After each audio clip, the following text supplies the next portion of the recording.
Hi guys, Kat Hinckley here from Moso Method Consulting Group, joining you on a Building You for Promo Corner. I hope you're doing well today. I'm super excited. It is our third installment of the Emotional Intelligence series. So if you recall, there are 5 key aspects to emotional intelligence. The first one is self-awareness. Then we have self-regulation. Today, we're going to be talking about empathy. And then the last 2 are social skills and motivation, which we'll be getting in the next couple of weeks. So just a quick review. If you've been following along in that first week, you chose to become more self-aware. What this does is it gives us the ability to decide how we're showing up, how are people perceiving us, and if it's not exactly the way we want to be, the way that we're thinking, we are showing up because we are being honest with ourselves, it's giving us the opportunity to choose to make a directional change, to go in the path that we want to, as opposed to the one that's just kind of floating us around. The second aspect was that self-regulation.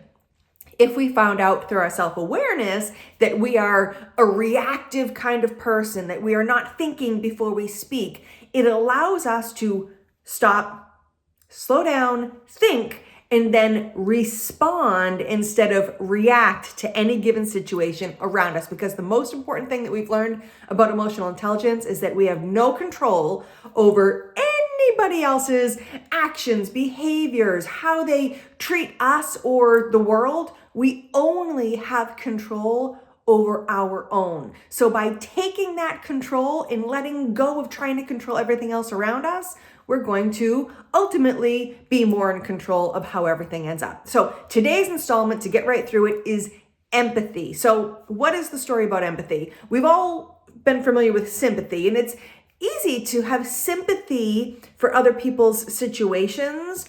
But the difference between sympathy and empathy is that with sympathy, we're kind of looking through a window to what's going on. But with empathy, it gives us the ability to understand and share people's feelings, because perception is reality, right? Like how we are dealing with things is real to us. So if we can find the ability to get into the heads of other people, to not be sympathetic, but to see things from their perspective, we are going to be able to relate to them at a whole higher level, but also increase our ability to communicate, have better relationships, and then ultimately be able to respond more appropriately when things are happening.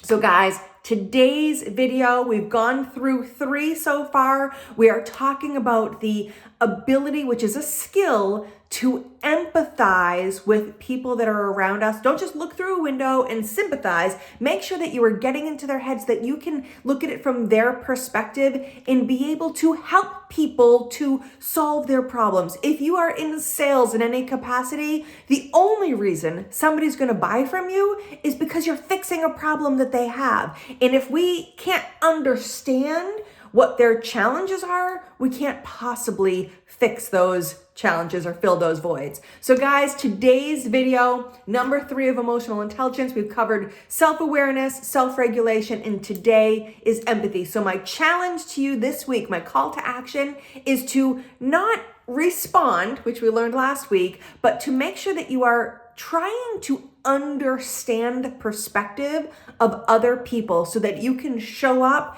at a higher level and make sure that you are appropriate in your communication with them. So guys, thank you so much for joining me, and I look forward to seeing you next time on Building You. All right, take care. Bye-bye.